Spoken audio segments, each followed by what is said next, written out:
Lauren. I'm a Celebrate Aberdeen volunteer, and today I'm joined with the lovely Thalia from AberNecessities. Thalia, can you just tell us a wee bit about the charity, first of all? Absolutely. Well, for myself, I came on board new this year as one of their first members of staff. But AberNecessities is a charity, as you can see from behind me. No child should go without. It's for children and families in crisis. We are here to help the community and help any of the children within our community that are maybe struggling a bit. Our whole ethos is that no child should go without. They should all have warm clothes, shoes, food, nappies. It all started with Michelle and Danielle, who started up the charity. It's just over a year old now. Yeah. And it was based on kind of just nappies and formula and making sure that new mums and babies all had food in their tummies and nappies as well. And it's kind of exploded from there, and we've got some really generous support out there, so we can now, usually if any family or any child needs support with anything, we can kind of source that for them. So and over the past couple of weeks, obviously, as you can imagine, we've explored into new territories as well of all the things that we can give for them. But yeah, no child should go without, really. Well, this is exactly it, and it's kind of blown up. And you were telling me earlier on, you know, at Christmas you had a much smaller amount than now. So how's it changed, like, over the last couple of weeks with COVID? And how long has it been? 13 weeks now? Yeah, I think we're into our 13th week. But I was just saying that over Christmas, you know, we went into the new year feeling really accomplished. It was our first year of operating. We were getting ready to have our first birthday in March, just as lockdown started. But over Christmas, we helped in the region of 500 children. And we were fully staffed. We had lots of volunteers and different companies and things coming in with their teams. And we were getting lots of wonderful things out the door to make sure everybody and every family could celebrate Christmas the way that they should.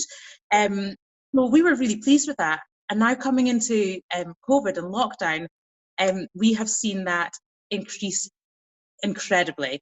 So we've gone from 500 over the 2 months over Christmas to in the region of 3,000 children we've now helped over the past 12 weeks, which is just, it's unfathomable from us. But to be able to be in a position within our first year of operating, to be able to help all these families, it's just incredible. And the amount of support within the community as well.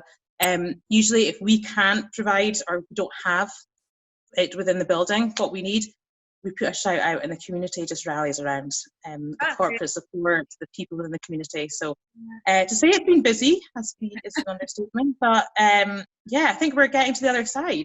Yeah, well, it's quite a small team of you, isn't it? So when can the volunteers start coming in and helping you again? Have you got things to, you know, different ways of doing it? So we, over the lockdown period, there's just been the two of us operating.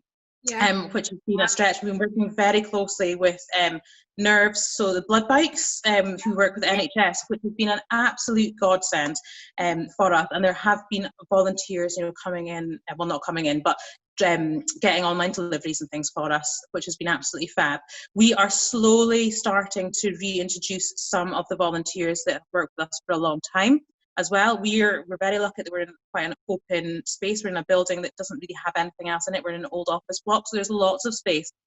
So we're scheduling it so 3 or 4 volunteers can come in at a time and be in different rooms sorting things for us.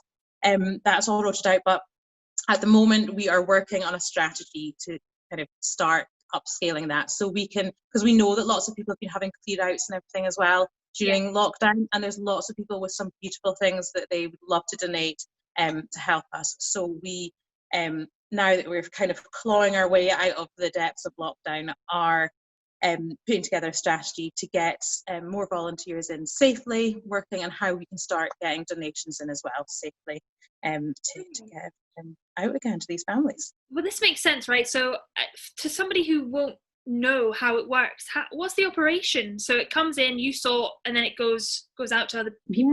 Yeah.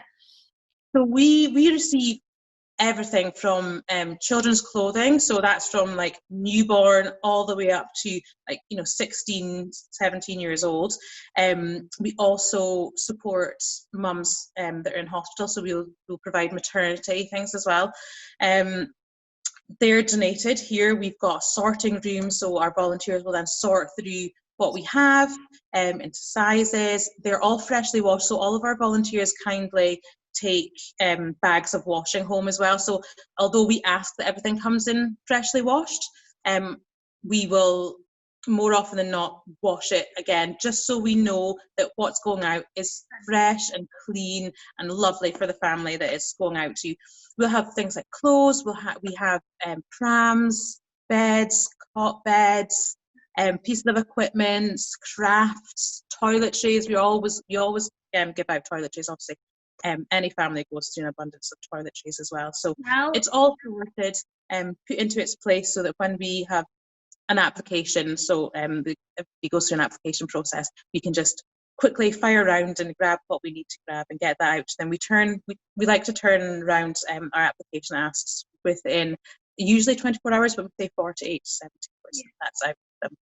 God, yeah. That's a quick turnaround. I was just thinking, like, you're saying toiletries there, like, obviously we were all struggling for toilet rolls for a while, weren't we? It was like, oh, one sheet does plenty. I know. I know, using tissues, using the wet wipes, anything. That's it. It was like wet wipes towards the end, I was like, oh, I've only got one roll left, having to go. So yeah, that's brilliant. And so if we wanted to, if we've had like a clear out, how do we get it to you? Do we come to Dice or? So we will, all of our updates go up onto our Facebook page and across social media, but mainly we communicate through Facebook, and we will start to put up more notices to tell you as and when we're opening the doors for donations, and it will be in a staged manner, just because we know that from the amount of people that have contacted us on Facebook, we imagine if we open the doors, then we'll have a queue. It'll be like McDonald's opening for the first time, queues down the street of cars waiting to drop things off. So it will be in a staged manner. Okay. And we will put it up on our Facebook to say we're going to start, on a Monday or Tuesday or whatever, getting some clothes, and then we'll start to take in larger pieces of equipment as well. But it won't all be at once. But keep an eye out on our Facebook page, because that is where we will put our updates. And what is your Facebook page? Just a reminder. AberNecessities. AberNecessities. As simple as that. Okay. Other thing I was thinking was, do you take money and things like that? Like. Yes. So we've got a number of different ways which you can donate. At the moment, one of our main sources of donations is with our Amazon Wishlist, because obviously people haven't been able to come in and drop things off, and we needed to keep that supply of toiletries and things going. So on our Facebook page, as well as our website, which is abernecessities.co.uk, there's links to our wish list. So we update that regularly, usually on a weekly basis. We will review it, add things that we need, take things off. There's also on the website how you can donate through Just Giving pages. If you're looking to do any fundraising as well, we've got our email addresses there where you can reach out to myself or Michelle, and we can help you get set up with some fundraising as well. But yeah, there's a number of different ways. We do accept cash donations on the Just Giving page, and the corporate support around us. So we're based right in Dice as well, and people see us driving around in our little vans. So they're also like, oh, how can we help? How can we help? So yeah, give us a shout, and there's always ways you can help, whether or not it's just using people's bins. Because we're in an unoccupied building, our volunteers would usually take away the rubbish. Like just a little bit at a time. If they created rubbish that day, they would take them home and put them in their own bin. So we've had to go and tap on the doors of the businesses next to us and go, can we use your bin, please? That's it though, like the bin thing, like even just if you've got a big family, for me, I'm filling my bin. So for a family, it must be crazy. It's hard. It's really hard. Yeah, absolutely. Yeah, well, that's fab. And if we wanted to be like a volunteer or something, then we'd just go onto your website and just give you a wee message on Facebook or anything like that, yeah? Yeah. So you'll see over the coming days, probably into next week, we'll do quite a big volunteer recruitment drive as well. We're just kind of pulling that together as well. But we will be looking for lots of hands on deck, and as to how we can do it safely as well, to get people in.